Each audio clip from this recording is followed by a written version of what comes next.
Alors bonjour tout le monde, c'est Isaac de la chaîne Lux et Veritas.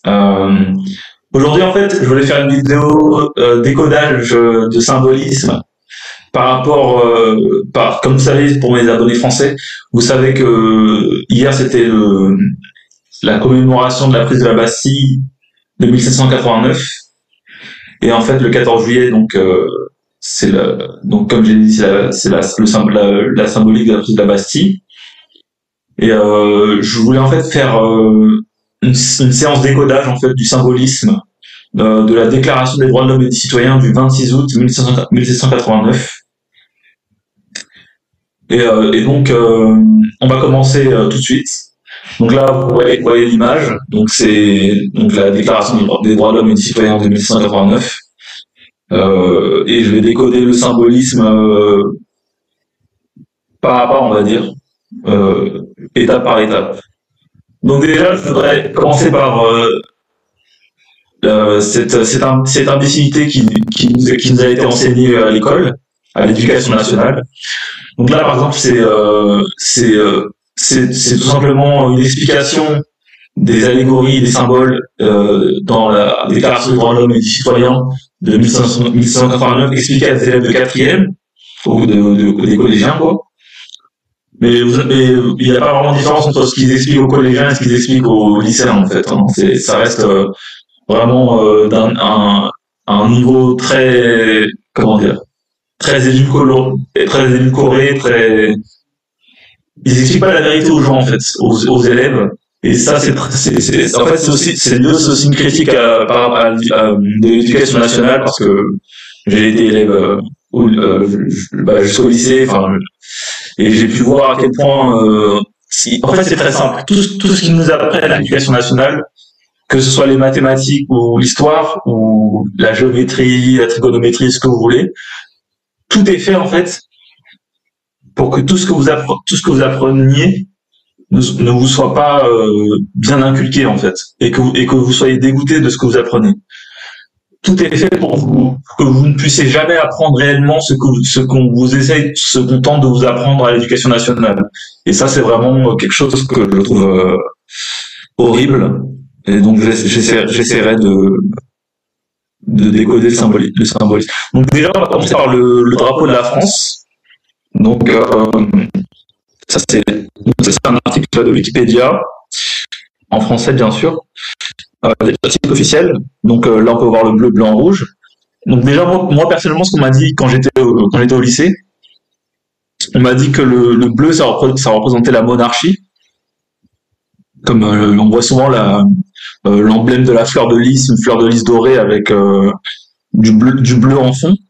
Je crois que cette teinte de bleu, c'est ce qu'on appelle le bleu royal. C'est un mélange c'est aussi le bleu qui est utilisé par la famille royale britannique. C'est un mélange de bleu et de pourpre. C'est un savant mélange qui représente la royauté et la monarchie. Donc on nous dit à l'école que ça représente la monarchie, tout simplement. Le bleu représente la monarchie. On nous dit que le blanc représente la paix. Donc au milieu, le blanc représente la paix. Et que le rouge représente la révolution ou les guerres. Tout simplement, c'est l'explication basique qu'on nous inculque à l'éducation nationale, et je voudrais vous dire que déjà c'est faux.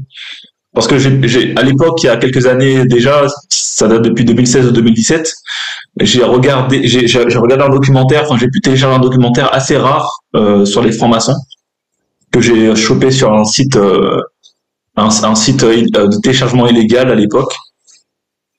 Et dans le documentaire, ils expliquaient par exemple que l'auteur de la Marseillaise, qui s'appelait Rouget de Lille, c'était un franc-maçon déjà. Bon, si vous regardez ma chaîne, de toute façon, vous savez qu'il y en a beaucoup qui étaient francs-maçons, comme beaucoup de gens comme Mozart, euh, tous ces révolutionnaires, les patriarques américains, il y en a beaucoup. Et en fait, pour pas m'éparpiller, dans le documentaire sur la franc-maçonnerie que j'ai téléchargé, qui était assez rare d'ailleurs, il y avait un maître franc-maçon du troisième degré qui expliquait en fait que le bleu représentait la lune et le rouge représentait le soleil, tout simplement. Donc en fait, donc vous voyez que quand à l'école on vous dit que le bleu représente la monarchie et le rouge représente les guerres et la révolution, et le blanc représente la paix, non, en fait, pas du tout. Et on va pouvoir expliciter ça plus en détail dans la vidéo plus tard. Mais on va revenir rapidement sur l'article Wikipédia du drapeau français. Par exemple, ils vous disent que la couleur rouge, en fait, c'est très simple. Ils vous expliquent que la couleur rouge, son article de Wikipédia, c'est la couleur de la bannière de l'abbaye de Saint-Denis, et que en gros, c'est un symbole d'un martyr, un martyr en fait catholique et qu'on a utilisé la couleur rouge pour représenter ça.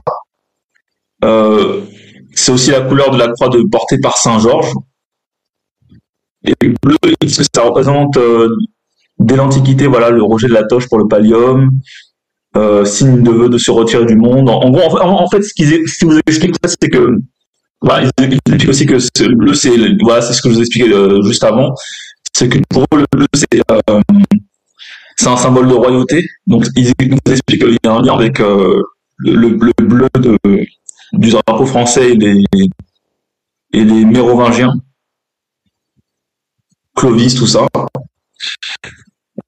Ils vous expliquent aussi que ça a des valeurs chrétiennes comme la croix de Saint-Michel. Bon, là, ils vont dans tout un tas de détails, mais je vous assure que pour les pères fondateurs de notre comment dire, de l'Assemblée nationale, l'Assemblée législative, tout ça.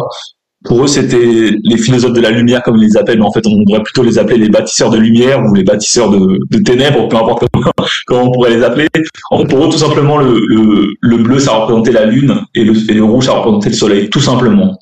Et, ils peuvent vous dire tout ce qu'ils veulent sur les valeurs chrétiennes de la France et tout ça, mais en fait, pour ceux qui dirigent ce pays, c'est aussi linéaire que ça, c'est aussi simple que ça. Le bleu, c'est la lune et le rouge, c'est le soleil, tout simplement. On va continuer. Donc ça, c'est une ancienne représentation de la Déclaration des droits de l'homme et du citoyen du 26 août 1789, qui est exposée au musée de la Révolution française. Et en fait, c'est tout simplement, vous pouvez voir que c'est une version plus simple, mais on peut voir le symbolisme, certains symboles plus clairement. Donc ça va être expliqué plus en détail plus tard. Donc voilà. Donc premièrement, je voulais parler en fait comment dire, de cette. On pourrait, quand on regarde ça comme ça, on pourrait voir ça comme une lance, comme étant une lance. Mais en fait, c'est un symbole qui est très ancien et qui s'appelle le faisceau de Victor. Et donc voilà, donc là c'est l'article Wikipédia du faisceau de Victor. Et en fait, c'est un symbole qui date de Sumer, des Sumériens. Et en fait, qui a été repris en fait par les Romains en fait. Et c'est un symbole en fait de politique, de communisme et de fascisme. Et en fait, le mot faisceau, donc du latin faces victoriae, le mot faces, c'est aussi le mot anglais du faisceau de Victor. Et en fait, c'est l'origine du mot fascisme en fait.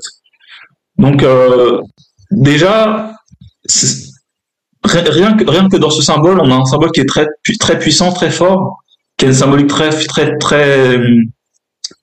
forte. Et c'est un symbole qui est d'abord politique. Donc voilà. Ensuite, voilà. Donc je vais vous parler aussi du bonnet phrygien. Donc le bonnet phrygien qu'on voit ici là, le bonnet rouge. Et en fait, on vous dit que le bonnet phrygien, c'est le symbole de Marianne, donc l'allégorie de la liberté, l'allégorie de la victoire, tout ça. Toutes ces conneries qu'on vous explique à l'éducation nationale ou même à la télé, ou quand vous regardez, je sais pas moi, CNews ou BFM TV, on vous explique tout un tas de conneries sur ce qu'est réellement ce symbole. Et en fait, ce symbole, c'est tout simplement le bonnet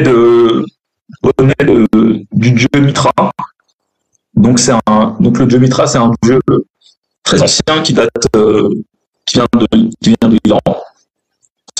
Et voilà, je peux même vous montrer d'ailleurs. Donc là, vous voyez, en fait, voilà. Donc en gros, je vais essayer de pas trop m'éparpiller parce qu'il y a beaucoup de liens qui sont, voilà, il y a une image qui est plus parlante. Donc là, c'est le dieu Mitra, vous voyez, qui tient la torche.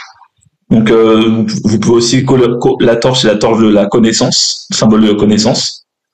Vous pouvez voir ça comme un symbole maçonnique aussi, si vous voulez. Moi personnellement, je vais pas rentrer dans la dualité du bien et du mal des symboles parce que pour moi, chaque symbole porte une signification positive et une signification négative. Mais en tout cas, voilà. Donc là, vous voyez le dieu Mitra. Donc il y a trois lions qui sont devant lui. Et le lion d'ailleurs, c'est un symbole qui est un symbole archétypal du soleil. Donc le lion, en fait, avec sa crinière, ça symbolise en fait le soleil et ses rayons, en fait. Donc là, vous voyez, c'est Mitra avec son bonnet phrygien. Voilà, donc en fait, je voulais aussi vous dire que le bonnet phrygien, en fait, Mitra, en fait, il vient de la religion qui s'appelle le zoroastrisme. Et c'est une religion qui vient de Perse et d'Iran. Et vous pouvez essayer de trouver l'image. Et en fait, c'est une religion des mystères, en fait. C'est une religion des mystères. Vous savez, il y a les religions abrahamiques comme l'islam, le judaïsme et le christianisme. Il y a aussi des religions du mystère comme les religions babyloniennes et d'autres. Et en fait, c'est des religions qui sont basées sur des rites initiatiques, en fait.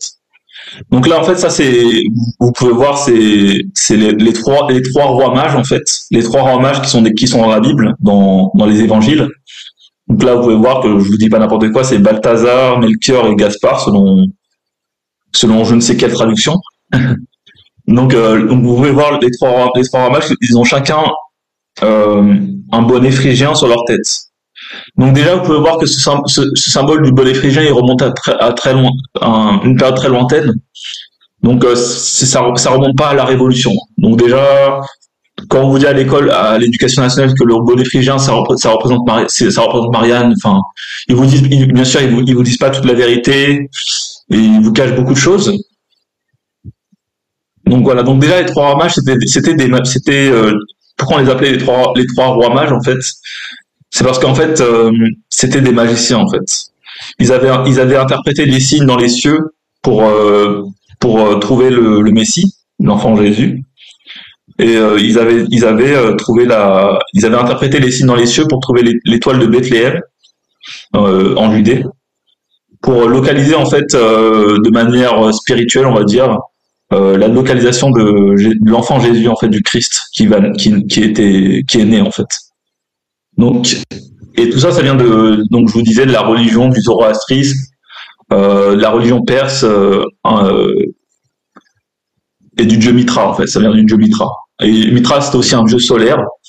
Donc, c'est vous pouvez le voir avec le halo derrière sa tête, qui représente l'illumination. Donc ça, c'est une peinture qui date, il n'y a pas de date, mais c'est une très vieille peinture, sûrement qui date du 1er siècle, ou du 3e siècle après Jésus-Christ, et qui montre Mitra, en fait, qui vient d'Italie, voilà.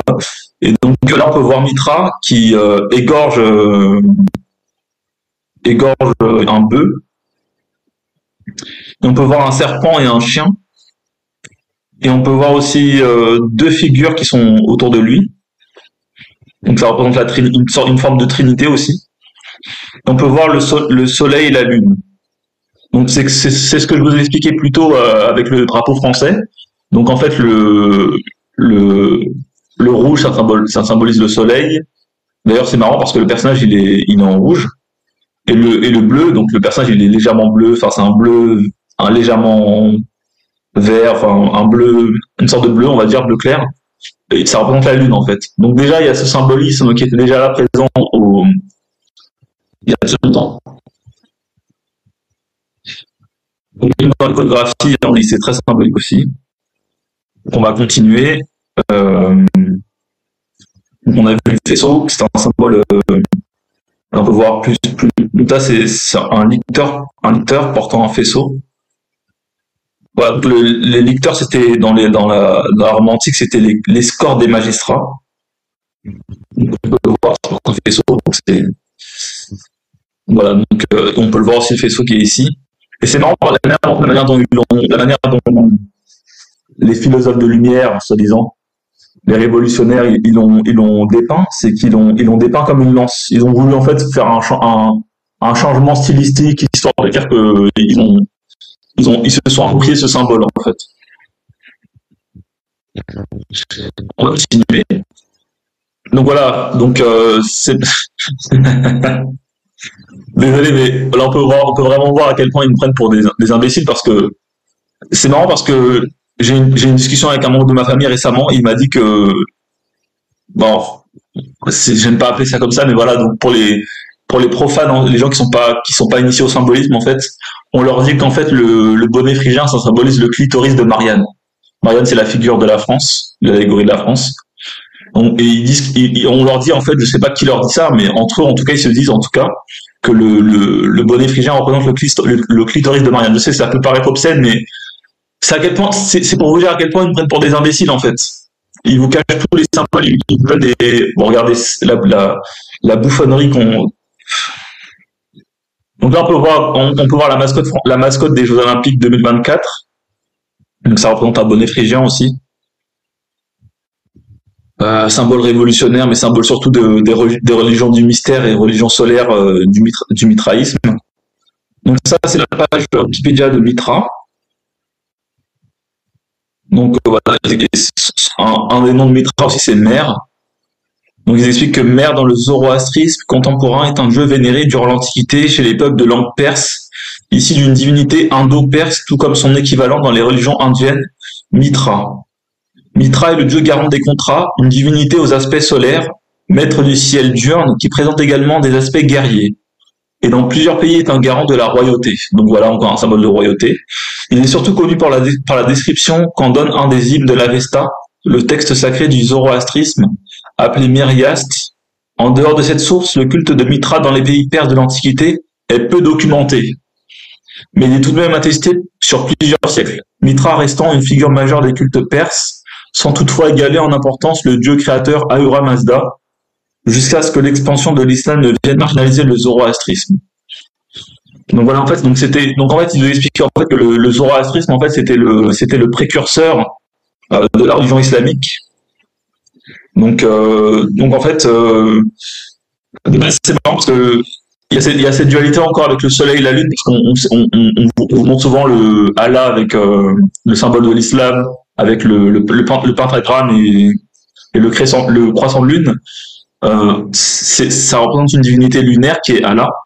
Et là, on parle de Mitra, qui était le précurseur d'Allah, qui est en fait un dieu solaire, avec des aspects solaires, un dieu solaire. Donc, on voit sur l'image aussi qu'il y a des rayons solaires, des rayons lumineux solaires qui se dégagent de Mitra, du dieu Mitra.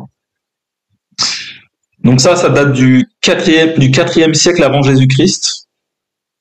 C'est en anglais, donc je vais pas faire la traduction en direct. Donc là, voilà encore une statue du dieu Mitra exposée au Louvre. Donc on peut voir encore l'appropriation des symboles, des anciens symboles archétypaux solaires et des religions du mystère.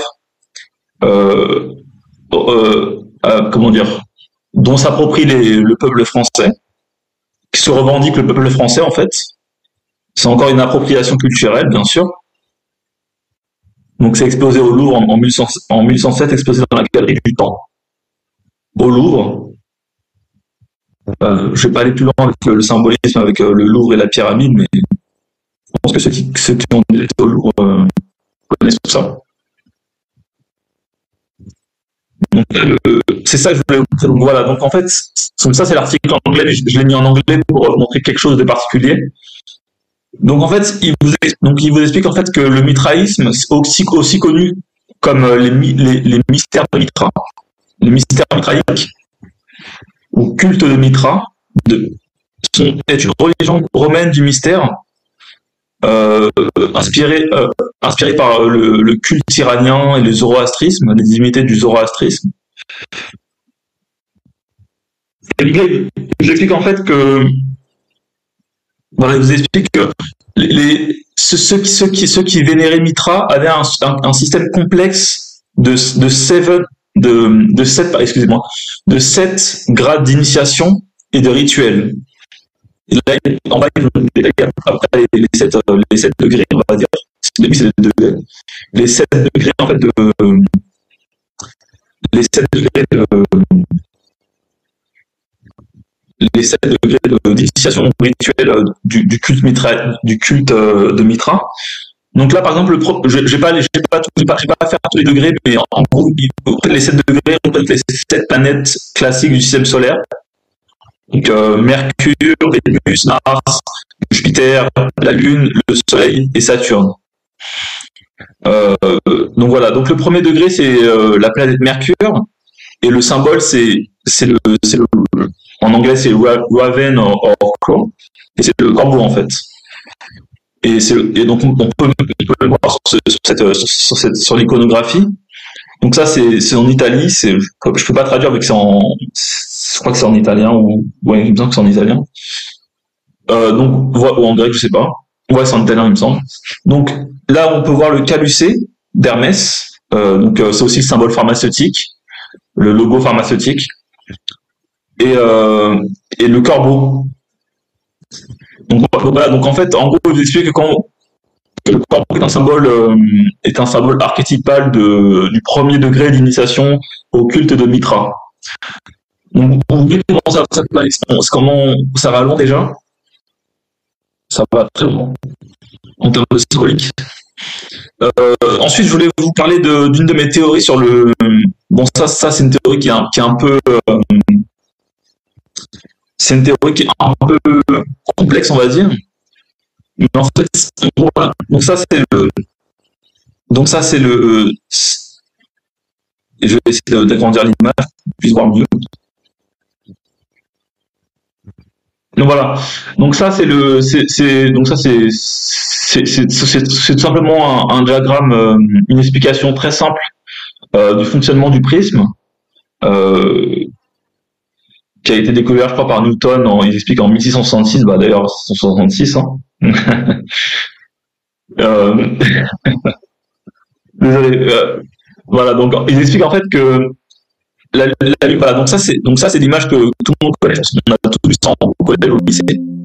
Non, je vais pas télécharger. Donc voilà. Donc en fait, ça explique qu'en gros, il y a une lumière blanche qui entre dans un prisme translucide et qui reflète en fait un spectre de 7 couleurs et qui représente en fait les rayons électromagnétiques entre 400 nanomètres et 750 nanomètres. Donc les 400 nanomètres, ça représente en fait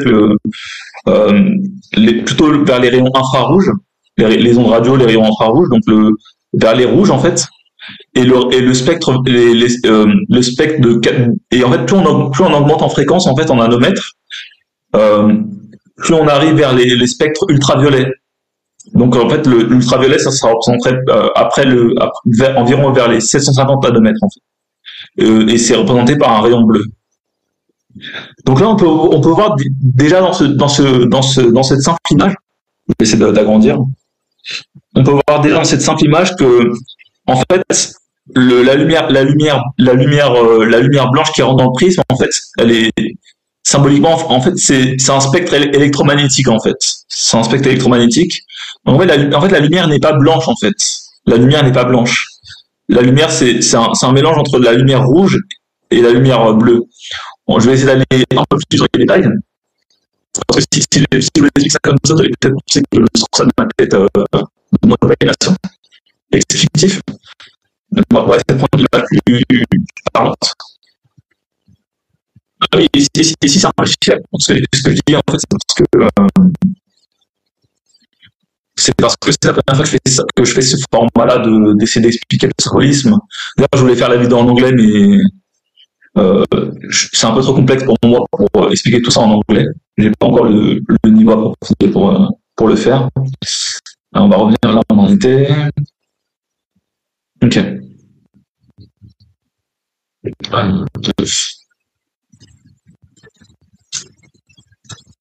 Ok.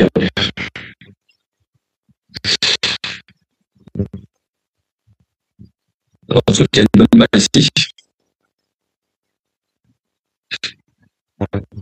Non, on aura peut-être une autre. Donc, c'est ce que vous expliquez en fait. Donc, ça, je l'ai déjà montré, c'est le genre d'image dans les précédentes vidéos que j'ai supprimées, mais donc ça, c'est les, comment dire, c'est les fréquences en fait. Euh, c'est les longueurs d'onde, voilà. Excusez-moi, j'ai pas le terme parce que c'est les longueurs d'onde, voilà. Donc en fait, on va reprendre une image. Voilà. Donc en fait,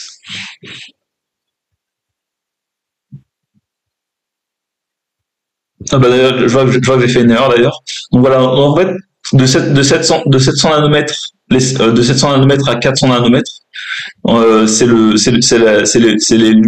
dire, c'est le spectre visible en fait, c'est les couleurs qu'on peut voir, c'est l'ensemble des couleurs qu'on peut voir par l'œil, visible par l'œil humain en fait, par notre œil humain. Et donc, au-dessus de 700 nanomètres, c'est les infrarouges, les ondes radio et les ondes les micro-ondes. Et au-dessus de 400 nanomètres, c'est les ultraviolets, les rayons X et les rayons gamma. Donc là, on peut voir aussi l'image du prisme.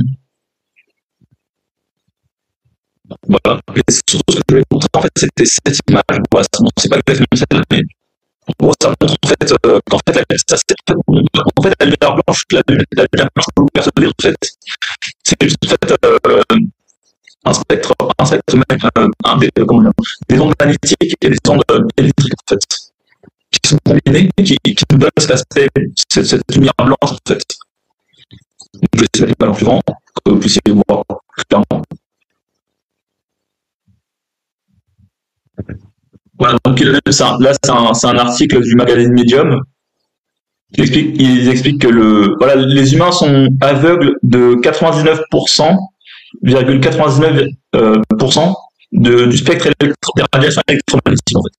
Donc ce qu'on voit, c'est vraiment une infime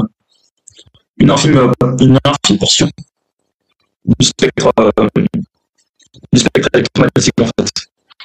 Donc en fait, et c'est marrant aussi les scientifiques disent que 89% de la matière qu'on touche en fait est vide en fait. Donc ça vous laisse pour dire à quel point ce qu'on perçoit par nos sens est très limitant et très une intime sur ce qui peut être perçu par comment dire, par des appareils scientifiques, des appareils scientifiques comme un problème ou par des caméras infrarouges ou tout ce genre de choses. On va continuer. Donc en fait, on va faire quelques lignes. En fait, ce que j'ai essayé d'expliquer, c'est que j'ai trouvé en fait, c'est pas un secret, mais je veux dire, c'est une symbolique en fait plus puissante, on va dire, plus forte de la Déclaration des droits de l'homme et du citoyen de 1789. Donc en fait, voilà, donc c'est ça que ça veut montrer. Donc en fait, donc bon, vous allez devoir activer votre pensée corrélative parce que sinon vous n'allez pas comprendre ce que je vais vous expliquer. Donc en fait voilà, donc là vous voyez cette figure ici, donc là je vous explique en fait ce que c'est la figure de la monarchie, la liberté, tout ça. Ce qui nous explique l'éducation nationale. Donc en fait, vous voyez que le personnage est vêtu d'une robe rouge et bleue. Et sur la robe et sur le bleu, on peut voir les fleurs de lys ici. Et en fait, tout simplement, ça représente la lumière rouge et la lumière bleue en fait, qui rentrent dans le prisme. Ici, vous pouvez voir le prisme, donc le delta, l'œil qui voit tout, l'œil providentiel maçonnique. D'ailleurs, le delta en soi n'est pas un symbole maléfique. Hein, je tiens à vous le dire parce que c'est aussi le symbole. Je vais vous montrer très rapidement. C'est aussi le symbole du tétragramme, du monstre du nom de Dieu. Mais c'est juste que c'est le symbole qu'on les philosophes de la lumière, mais les appellent le bâtisseur des ténèbres. Comment les faire appeler? Et qui est, comment dire, et qui est en fait basé sur le nom de Dieu, en fait. Sur le nom de Dieu qui est il avait en français, il avait, et qui est tout simplement le nom de Dieu. Donc là, on peut voir le tétragramme dans une sacristie en Suède. Donc là, vous pouvez voir le vrai symbole en fait, la vraie signification du delta. En grec, on appelle ça un tétractis. Je vais pas aller sur la page Wikipédia parce que la vidéo va être trop longue sinon. Je sais même pas combien de temps elle va durer. Donc là, vous pouvez voir le nom de Dieu, donc le Yod et Vav et juste en dessous, vous pouvez voir un T. Le T, en fait, le T, il représente la dernière lettre de l'alphabet hébreu, donc la 22e lettre, et ça représente en fait la croix de Saint-Antoine, ou en anglais, ils appellent ça le Tav ou le Tao, et ça veut dire la vérité. Et c'est marrant parce que vérité en anglais, c'est truth, et le mot truth, ça commence par un T. Et bref, on va pas aller dans les détails, mais vous pouvez voir que le delta qui est là, en fait, cet œil-là, en fait, on ne représente pas le tétragramme, donc Yahvé, ne représente pas le dieu hébraïque. Ça représente le dieu de ce monde. D'ailleurs, je suis désolé, mais vous pouvez même regarder l'œil, il a pas l'air bienveillant. Je suis désolé, l'œil n'a pas l'air bienveillant. On peut voir que ce n'est pas le dieu originel. Donc voilà, donc je vais continuer avec ma théorie. Donc voilà, donc cette figure que j'ai mis en surbrillance est en fait représente en fait le spectre électromagnétique, donc la lumière rouge et la lumière bleue, et qui entre en fait dans le prisme qui est ici, donc le delta, l'œil providentiel ou l'œil maçonnique. Et en fait qui sort par en fait la baguette ou le sceptre ou la baguette que tient l'ange, ça représente un rayon en fait. Et vous pouvez même voir que c'est à peu près comment dire, ouais, ça représente un rayon, et ça représente en fait on va voir une image. Il n'y a pas d'image, il n'y a pas de bonne image. Mais ça représente en fait les sept couleurs de l'arc-en-ciel. Les 7 couleurs de l'arc-en-ciel, le spectre visible. Et si vous faites attention, vous pouvez même voir que l'ange, il pointe vers le numéro 7 ici. L'ange, je suis désolé, si vous regardez bien, il pointe vers le numéro 7 en lettres romaines. Il pointe vers le numéro 7. Donc c'est symbolique des 7 couleurs du spectre visible de l'arc-en-ciel. Et pour aller plus loin aussi, c'est aussi symbolique les 7 sœurs des Pléiades. Donc les Pléiades, c'est une constellation. Pour ceux qui pensent que s'intéresser à la mythologie et à l'astronomie, c'est le Dieu. Les Pléiades et la constellation des Pléiades et la constellation d'Orion sont mentionnées dans le livre de Job. Je connais pas le chapitre et le verset exact, donc je vais vous montrer pour vous montrer que je dis n'importe quoi. Mais je peux vous le montrer. Okay. Voilà, ça c'est le site bible.com. Dans le livre de Job, chapitre 38, verset 31. Verset 31, Dieu dit, je vais lire le chapitre 30 au verset 31. Pour que les eaux se cachent comme une pierre et que la surface de l'abîme soit enchaînée, noues-tu les liens des Pléiades ou détaches-tu les cordages de l'Orient? Donc ça, en fait, les liens des Pléiades, ça représente en fait la constellation des Pléiades, les sept étoiles des Pléiades ou les 7 sœurs. Et l'Orion, ça représente la constellation de l'Orion ou du géant Et soi-disant d'où les comment dire, la constellation d'où les Néphilim des livres apocryphes comme le livre d'Enoch serait originaire. Donc, euh, donc c'est les 7 sœurs des Pléiades par le peintre symboliste Elihu Véder. Et en fait, les 7 sœurs des Pléiades en fait, sont symboliques des 7 couleurs de l'arc-en-ciel, des 7 notes de la gamme diatonique musicale, du nombre 7 en fait, des 7 jours de la création, etc. On va revenir, on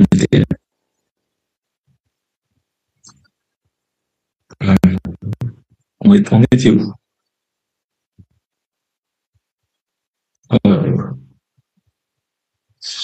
Ok, je crois qu'on était juste là. Ok, on était là. Donc voilà, donc en fait, voilà, c'est ce que je dis. En fait, donc la lumière rouge qui rentre dans le prisme et la lumière bleue qui rentre dans le prisme, ça symbolise le spectre électromagnétique, donc le rouge et le bleu, donc le soleil et la lune qui rentrent dans le prisme et qui crée un spectre visible de 7 couleurs, les 7 couleurs de l'arc-en-ciel, les 7 planètes du système solaire en astronomie, les 7 sortes des Pléiades, les 7 notes de musique, les 7 jours de la semaine, les 7 péchés capitaux, les 7 jours de la création, les 7 merveilles du monde anciennes et modernes. Et d'ailleurs, c'est prouvé aussi comme je vous l'ai dit, par le fait que l'ange pointe vers le nombre 7 en lettres romaines. Et d'ailleurs, la gesture qu'il fait, en fait, ça représente aussi le principe hermétique de ce qui est en haut et comme ce qui est en bas. Donc, on peut voir qu'elle pointe vers le haut, elle pointe vers le bas aussi. Elle pointe vers le haut avec sa main droite et pointe vers le bas avec sa main gauche. Donc voilà. Et en fait, tout simplement, voilà, donc ce que je voulais vous expliquer, c'est un peu compliqué, c'est très complexe parce que faut vraiment avoir une pensée corrélative et une pensée abstraite pour voir ça. Mais en gros, en fait, ce que je explique, en fait, c'est que cette image-là, en fait, du prisme, de la lumière rouge et de la lumière bleue qui rentre dans le prisme et qui donne un spectre de cette couleur, tout simplement, c'est représenté par cette image-là, en fait. Bon, je sais, c'est compliqué, mais on va continuer parce que sinon, je sens que je vais perdre beaucoup de temps avec ces explications. Donc voilà, donc là, on peut aller plus loin.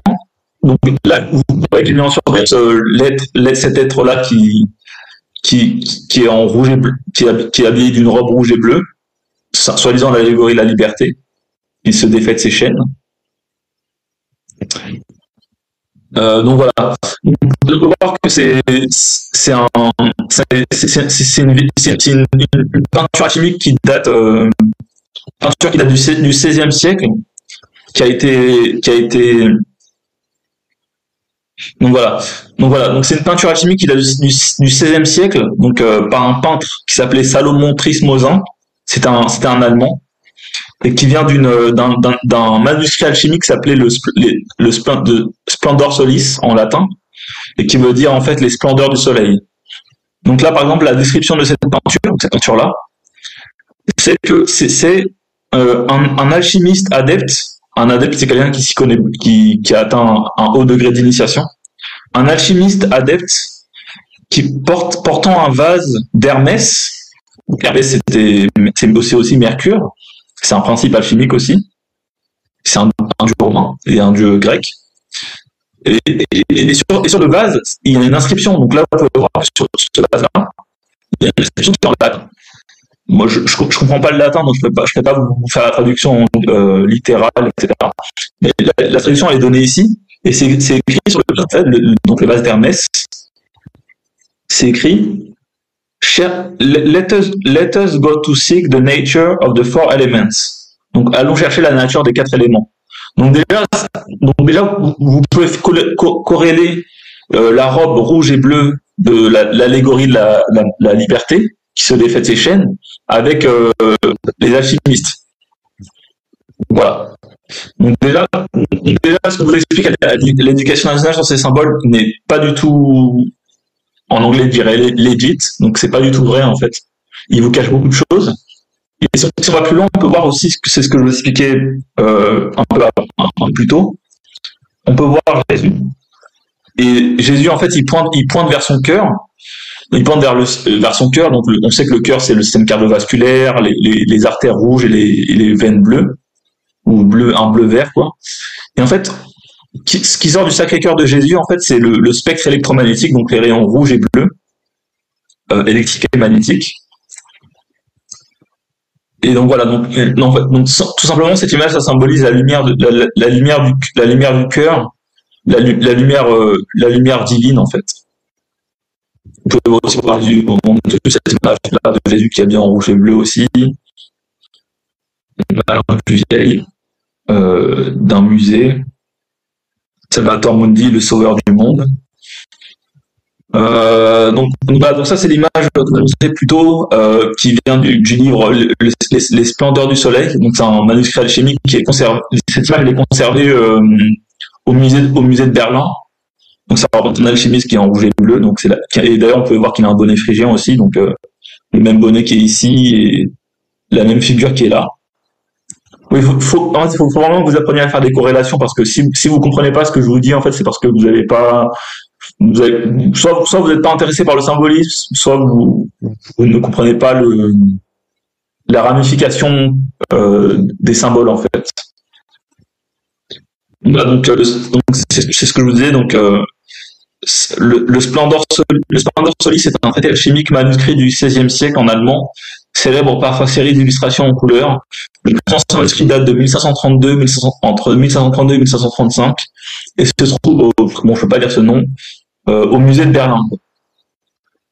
Le titre de l'œuvre Splendor Solis peut se traduire par les splendeurs du soleil, mais sous-entend également les splendeurs de l'âme. Donc en fait, ce personnage-là, en fait, ça représente votre âme, en fait, tout simplement. Ok. Donc là, on peut voir aussi le patriarche Abraham dans l'Ancien Testament, qui fait partie des premiers patriarches de la Bible, du judaïsme.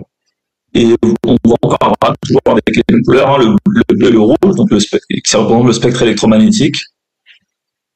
Ce tableau, il date du XVIIe siècle, qui a été fait à Milan, en Italie. On peut voir aussi ça, je pense que cette peinture, ce tableau, tout le monde l'a vu. Donc ça représente le serment sur la montagne de Jésus. Cette peinture date du 19e siècle, donc de 1877, et on voit encore Jésus habillé en rouge et bleu, qui représente encore le système cardiovasculaire, donc les artères et les veines, et le cœur et la lumière divine et le spectre électromagnétique. Voilà, donc je vais pas aller plus dans les détails. Voilà, donc là c'est le prophète Jonas qui sort de la baleine ou du poisson, du ventre du poisson. Donc là on voit voilà, Saint Jonas, toujours habillé en rouge et bleu, donc c'est qui représente le spectre électromagnétique. Qui sort du ventre de la baleine après 3 jours et 3 nuits, comme Jésus qui était descendu au sépulcre et descendu au séjour des morts 3 jours et 3 nuits. Et bien sûr, on voit Jonas qui tient son diplôme. En gros, en fait, ce que j'essaie de vous expliquer en anglais, il dirait in a nutshell, ou en gros quoi, en gros quoi, ce que j'essaie de vous expliquer en fait, c'est que les religions, il y a beaucoup de symboles initiatiques, même dans le christianisme. Alors, moi, je suis chrétien, mais enfin, je suis un chrétien, mais je suis pas un chrétien qui soit fermé à l'apprentissage d'autres, comment dire, à des connaissances plus vastes, on va dire, bon, on va pas aller dans ce débat-là, mais je veux dire, vous pouvez voir Jonas ici, qui tient son diplôme, tu vois, son diplôme dans les mains. En gros, il a réussi à sortir du ventre du poisson. Il sort, enfin voilà, enfin, il y a tellement d'allégories, de symboliques. On peut aller très très loin avec ça. Donc maintenant, on va parler des nouvelles tables de la loi établies par les francs-maçons, parce que oui, les francs-maçons ont eu l'audace en fait d'établir leur table, leur loi en fait. Ils ont même repris le symbole des 10 commandements ou des tables de la loi. Le terme théologique c'est le décalogue, qui veut dire les 10 paroles ou les 10 commandements.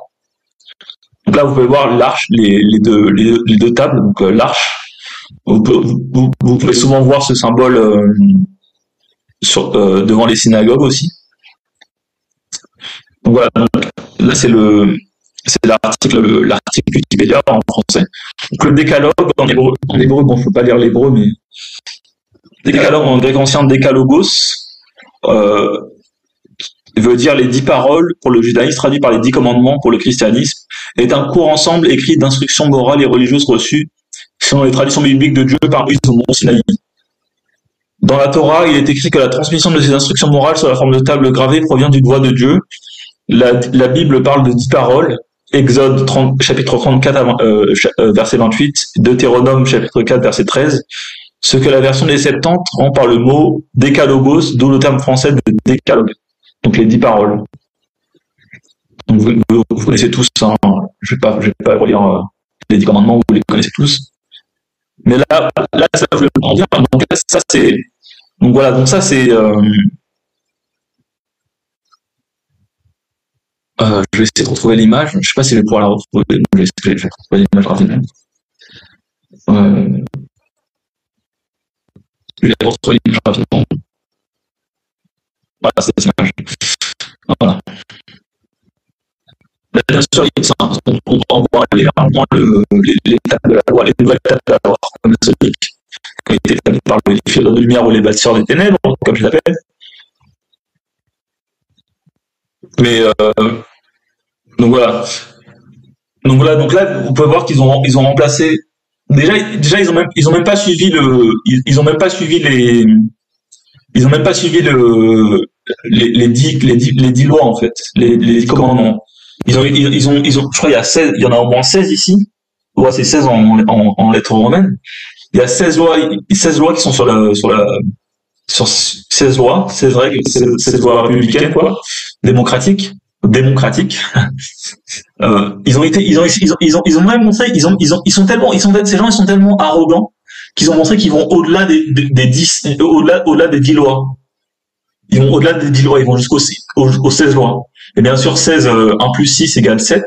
Donc en fait, c'est symbolique, hein. Voilà, 16, 1 plus 6 égale 7. Donc en fait, tout est symbolique et c'est pour ça que l'ange, il pointe vers le 7. En fait, c'est 7 lois, en fait. Mais pour moi, ces gens sont fous. Ils vous font croire que les gens qui, en fait, je vais pas leur dérober ça, mais ils sont quand même très intelligents d'avoir conçu d'avoir mis en place tous ces symboles. Mais les philosophes de lumière, les francs-maçons, quand je dis ils sont fous, en fait, c'est qu'ils veulent aller au-delà de Dieu, au-delà de Dieu, en fait. Ils veulent dépasser Dieu, en fait. C'est ça leur folie. Et bien sûr, c'est que la figure biblique qui a voulu dépasser Dieu, c'est Lucifer, ou Satan, Lucifer, qui a voulu dépasser Dieu, en fait. Le Dieu hébraïque, en tout cas. Donc voilà, donc ça c'est décalogue dans une église de Suède, il me semble. Voilà, dans l'église réformée de Glérès, de Suisse, en Suisse, pardon. Donc là, vous pouvez très clairement voir les tables, les 10 commandements, les tables de la loi. Donc l'arche là, l'arche. Et là, vous pouvez voir les 2 colonnes. Et au-dessus, vous avez le delta et le tétragramme. C'est exactement la même template, la même comment dire, la même symbolique en fait qui est ici. Je vais essayer de vous, je peux pas coller les images, mais ok. Et là, vous pouvez voir les 10 commandements, la table de la loi, l'arche. Là, vous pouvez voir les 2 colonnes, une colonne à gauche, une colonne à droite. Plutôt, là, ce serait la colonne de droite, ce serait la colonne de gauche. Et là, vous avez le delta avec le tétragramme à l'intérieur. Ça, c'est vraiment la vraie symbolique. La vraie symbolique. Je crois que c'est écrit, je sais pas, je crois que c'est écrit. Non, c'est écrit en France, c'est écrit en vieux français, il me semble. Honore ton père et ta mère, oui, afin que tes jours soient. Bon, je peux pas lire parce que c'est trop petit. Tu ne diras point de faux témoignages, tu ne déroberas point, tu ne tueras point.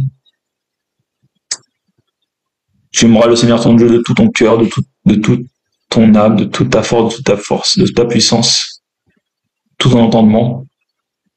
car c'est ici le premier et le plus grand des commandements. Bon, je commence à devenir un peu passionné là. On va continuer l'étude symbolique, le décodage. Donc voilà, donc là vous pouvez voir, euh, ils ont tout simplement, ils ont tout simplement repris, on peut le voir sur cette image.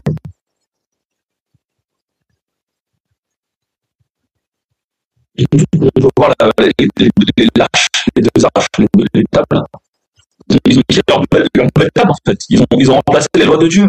Ces gens sont, je sais pas comment vous dire, mais ces gens sont vraiment d'une arrogance extrême. Et je pense que c'est le péché capital. Bref, on va continuer. Donc, je sais plus où je voulais en venir exactement. Donc là, je pense que je voulais parler de l'Ouroboros, donc le serpent qui se mord la queue. C'est marrant parce qu'ils ont même fait un jeu avec qui s'appelait Snake, je sais plus en quelle année, mais c'est le jeu. En gros, c'est un serpent qui se mange la queue, quoi, qui le cerveau est omniprésent. Donc voilà. Donc là, je voulais me focus plutôt sur le symbole de l'Ouroboros.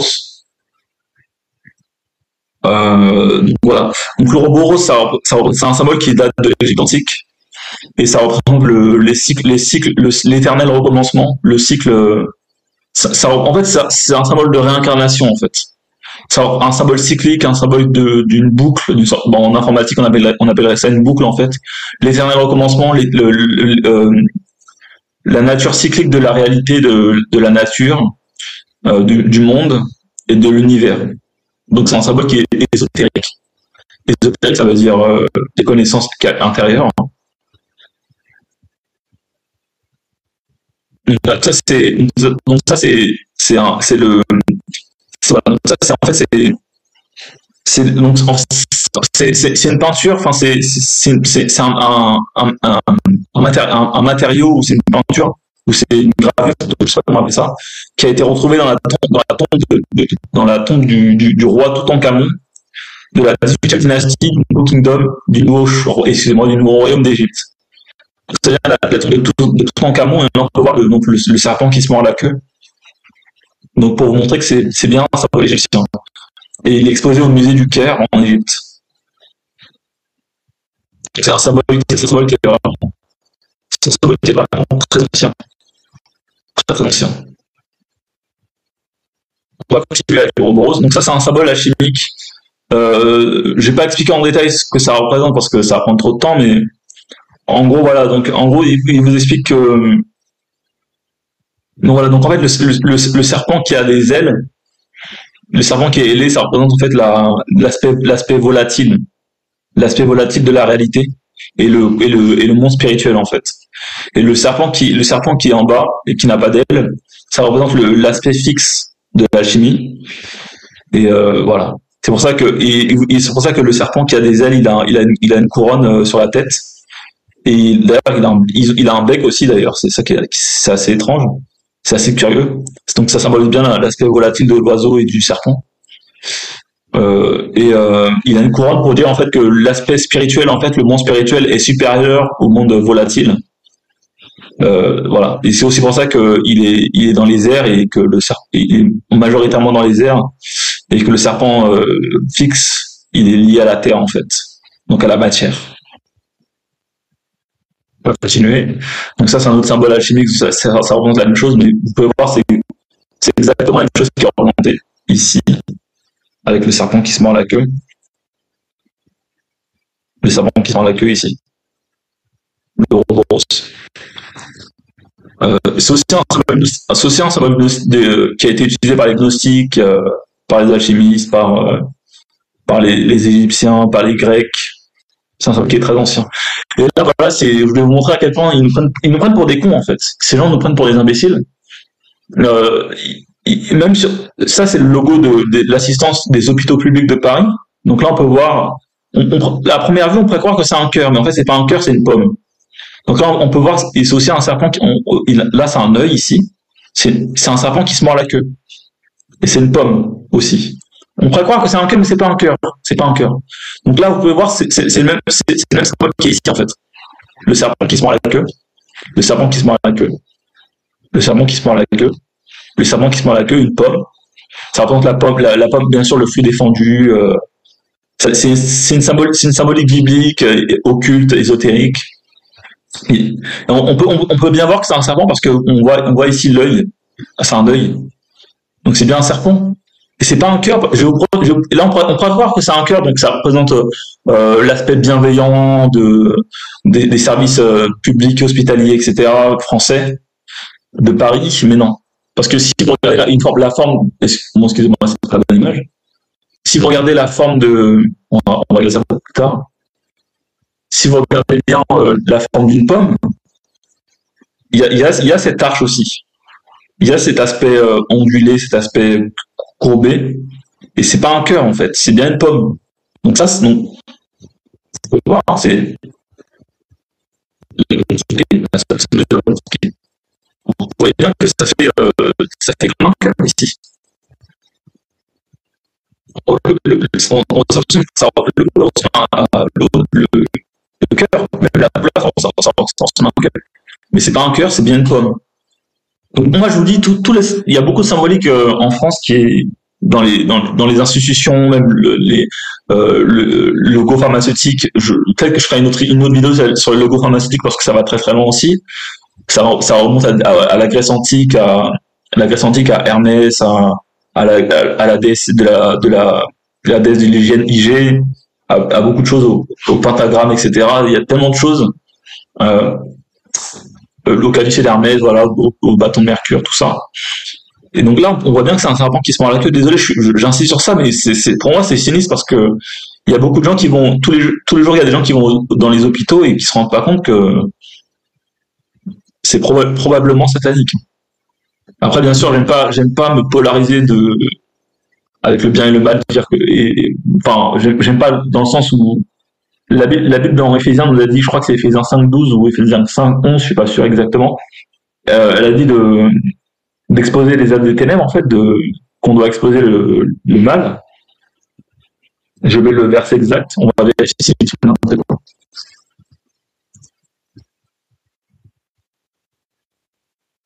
Voilà, bon, on dirait qu'on a que la mémoire fonctionne plutôt bien. Voilà, c'est Éphésiens chapitre 5, verset 11.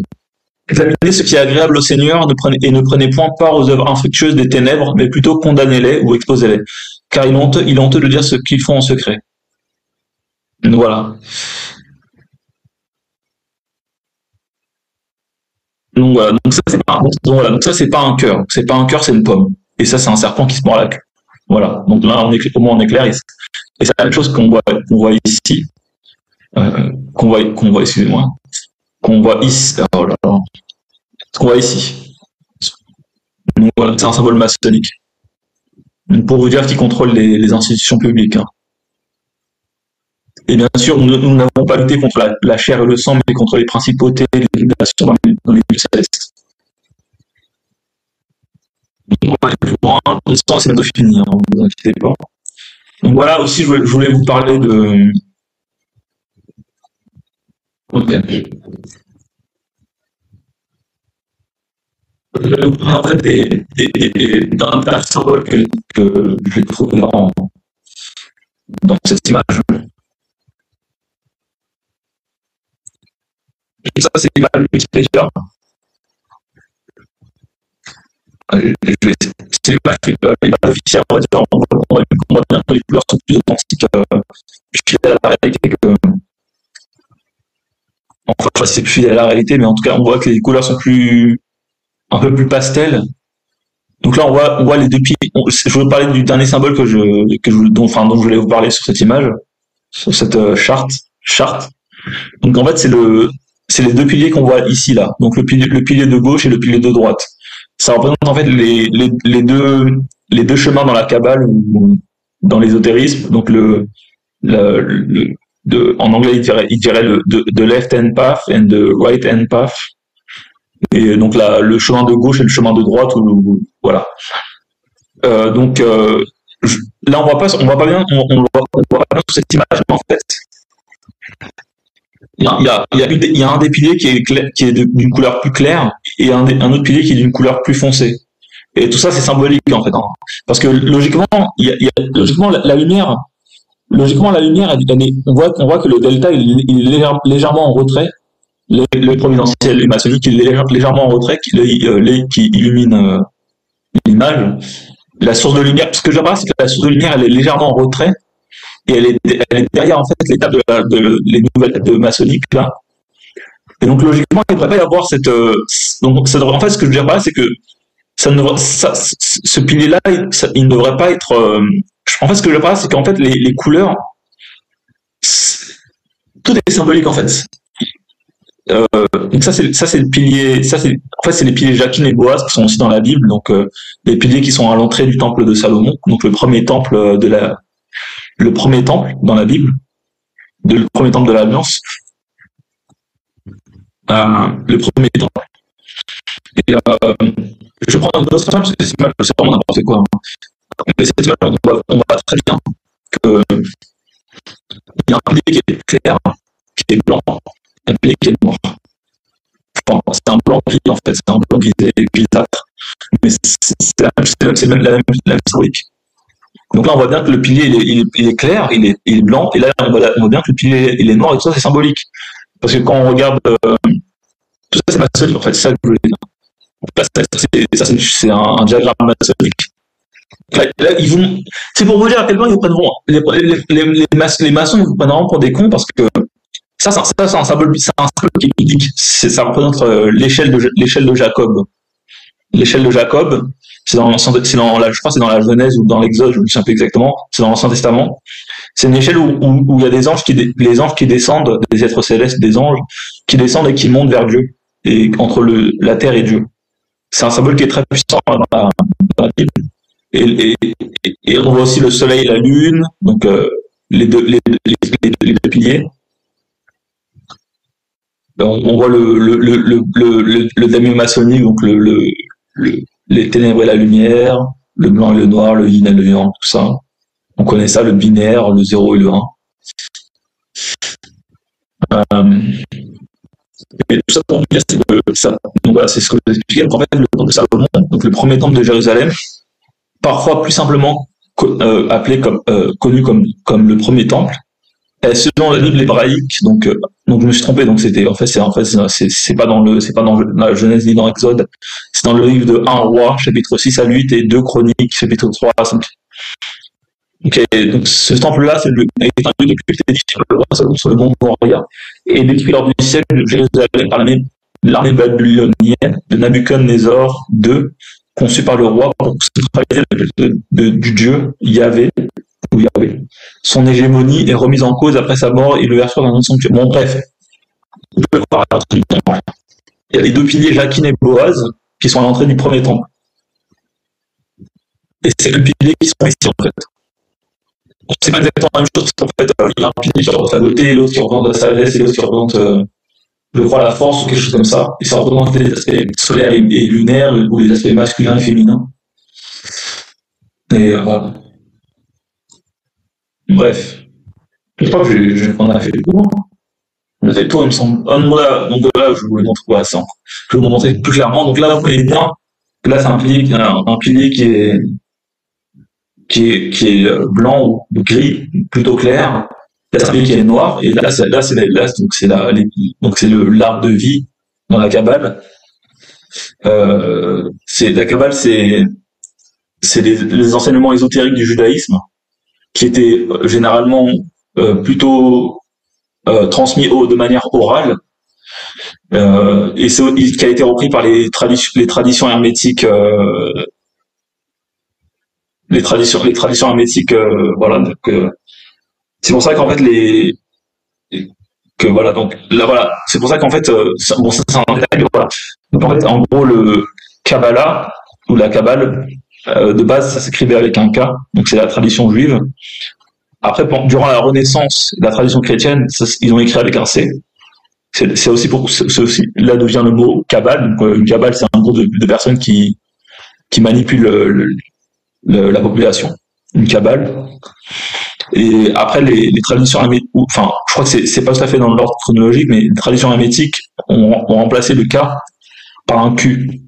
Bon, ça, c'est un peu un détail, donc on va pas s'attarder là-dessus, mais là, très clairement, on voit, en fait, le pilier de Jacquine, Jacquine et Boaz, les deux piliers de Jacquine et Boaz, en blanc, un pilier blanc et un pilier noir.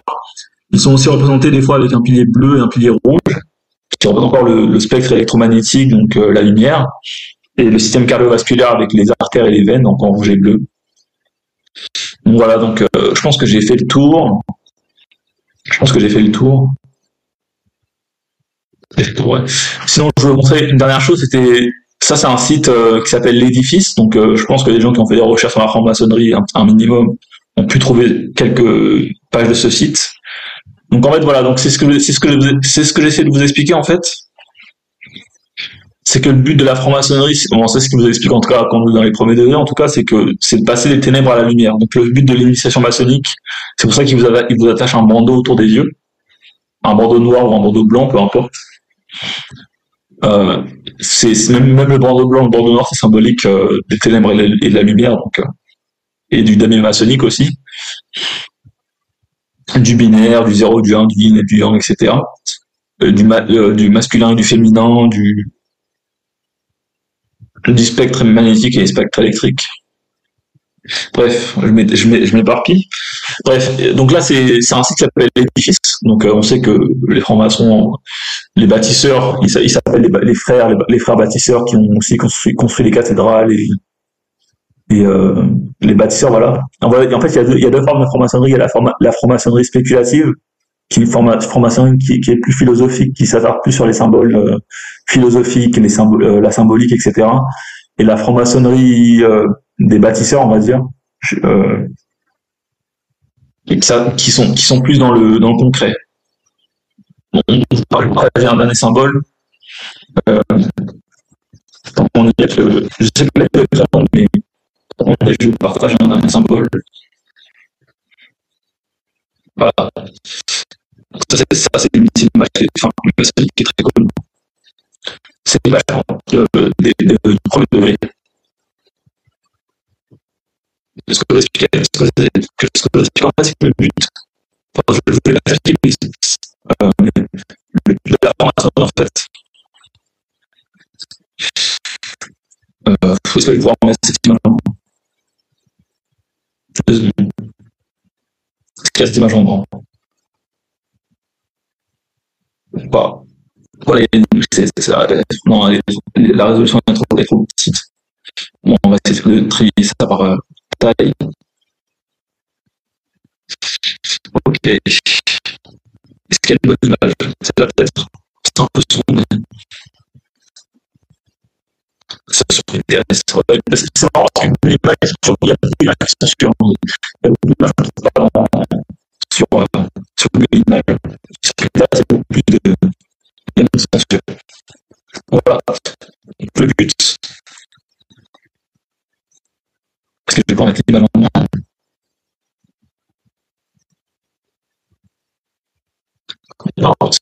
Ce que je veux vous montrer, c'est que vous voyez donc, les deux pierres ici. Je ne vais pas dévoiler tout symbolisme, ça va être trop long, mais les deux pierres ici, il y a une pierre qui est brute, qui est pas taillée, une pierre qui est taillée, qui est lisse, qui est polie. En fait, le but de la franc-maçonnerie, c'est une transformation intérieure. Donc, la franc-maçonnerie spéculative, c'est une transformation intérieure. Une transformation intérieure. Et le but, c'est de transformer une pierre brute, notre matériau qui est brut, un matériau qui est poli, voilà, donc qui est lisse. Un matériau qui est en gros, c'est de se parfaire, quoi. C'est un chemin qui est dans le but de se parfaire. En tout cas, c'est ce qui vous explique quand vous êtes au premier degré, quoi, avec cette image. Et c'est aussi représentatif excusez-moi, des alchimistes qui veulent transformer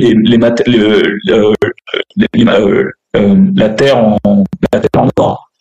Un matériau comment dire, les métaux en or, transformer les métaux en or. En fait, tout ça, c'était une c'était comment c'est symbolique pour parler en fait de la transformation de l'âme en fait. La transformation de l'âme à plusieurs stages, à plusieurs étapes, en plusieurs étapes. Donc, voilà, je pense que c'est fini pour cette vidéo. Ouais, c'est fini pour cette vidéo. On a fini avec tout ça. Mais là, non, c'est ça que je voulais vous expliquer. Voilà. Non, on n'a pas fini. Ok, donc voilà. Donc, on va lire un peu ce que les formations disent d'eux-mêmes, on va dire. Le dualisme ténèbres-lumière est un symbole quasi universel de l'histoire des religions. Il a inspiré aussi de nombreux poètes et écrivains et continue toujours de nous interroger. Écoutons Paul Valéry, sûrement en formation aussi. Le jour qui est la vérité le jour qui est la vérité de la nuit. Écoutons encore Edmond Jabès, donc encore en formation, j'imagine. Les ténèbres ne sont qu'un accident dans le long trajet de la lumière. Je ne sais pas si Edmond Jabès a été initié franc-maçon, mais je crois reconnaître dans cette phrase de symbole du bandeau. Je ne sais pas si Edmond Jabès a été initié franc-maçon. Il a été, hein, sinon il l'aurait pas cité. Victor Hugo aussi était un franc-maçon. Chaque homme dans sa nuit s'en va vers la lumière, ok. Paul Guimard aussi, franc-maçon sûrement. Il vous cite tous les noms de toute façon. Et là, ils ont l'audace. Ils ont l'audace de vous dire que, selon les exégètes, je crois les exégètes, c'est les textes théologiques, bibliques et tout ça, la lumière est la source de la vérité et mère des forces du bien, tandis que les ténèbres restent le séjour de la puissance générant les forces du mal. Selon saint Jean, les ténèbres, c'est-à-dire l'ignorance, l'incroyance et l'intolérance humaine, le fanatisme, n'ont pas perçu cette lumière car elles ont refusé de l'accueillir, de la comprendre et de l'admettre. Donc là, c'est le début du livre de Jean, donc en fait, qui explique que Jésus, c'est la lumière qui est venue dans le monde et qui a été rejetée par les hommes. Jean nous indique que la lumière est venue dans le monde, mais que les hommes ont préféré les ténèbres à la lumière parce que leurs œuvres étaient mauvaises. Au premier verset de la Genèse, il est écrit: au commencement, Dieu crée le ciel et la terre. Or, la terre était déserte et vide. Même leur traduction, on voit bien que leur traduction, c'est un Bible maçonnique, parce que la Bible seconde de 1910, c'est pas cette traduction-là. Les ténèbres couvraient l'abîme. Dieu dit que la lumière soit et que la lumière fut. Non, c'est pas que la lumière soit et que la lumière fut, c'est que la lumière soit et la lumière. Ouais, bon, peu importe. Dieu dit que la lumière était bonne et Dieu sépara la lumière des ténèbres, il sépara la lumière. Bon, bref. Tout ça pour dire, c'est qu'ils prennent des morceaux de vérité, ils prennent la Bible en fait comme ils parlent de la Bible. regardez ce qu'ils vous disent. Excusez-moi. Que voit-il la nuit? Voilà, c'est ça. Donc ça, c'est l'initiation d'un franc-maçon. Notre rite a su intégrer ces messages bibliques. Ainsi, lorsque le profane entre dans le cabinet de réflexion, ce réduit ésotérique signifiant le fœtus, la matrice originelle, il pourra lire entre autres: si tu persévères, tu seras purifié par les éléments. Donc oui, en fait, quand vous rentrez en franc-maçonnerie, il y a une initiation avec les 4 éléments. Donc le feu, l'eau, la terre et l'air. Tu sortiras de l'abîme des ténèbres, tu verras la lumière. Il en sort dépouillé, ni nu ni vêtu, dépourvu de tous ses matériaux et privé de l'usage de la vue. Oui, parce qu'en fait, ils vous mettent dans une salle, ils vous mettent dans une salle sombre, clôturée, et c'est un symbole la résurrection de Hiram Abif. Donc le symbole de la résurrection du cercueil de la tombe. En anglais, en hébreu, c'est Sheol, donc le séjour des morts. Et il ignore tout ce qu'il attend de cette démarche qu'il entreprend, ni où elle le conduirait, et même si elle a un terme, que demande-t-il de voir? Que voit-il? La lumière, celle de l'initiation maçonnique. Il vient de mourir à la vie profane. Oui, les profanes, c'est comme ça qu'ils appellent les gens normaux, on va dire. Plus tard, à la question, c'est un peu comme dans Harry Potter, vous savez, avec les moldus et les sorciers, bah, c'est un peu la même chose, en fait. Depuis quand êtes-vous FM, donc franc-maçon? Il répondra: depuis que j'ai vu la lumière. Et à l'autre question: pourquoi êtes-vous fait franc-maçon? Il dira: parce que j'étais dans les ténèbres et que j'ai désiré la lumière. Dans ces éléments du rituel, le symbolisme de la renaissance est lumineux, si j'ose dire. Même dans la manière dont ils parlent, il y a une pente d'humour assez sinistre, mais j'arrive à discerner ce genre de choses. Bon, bref, peu importe, je vais arrêter la vidéo ici.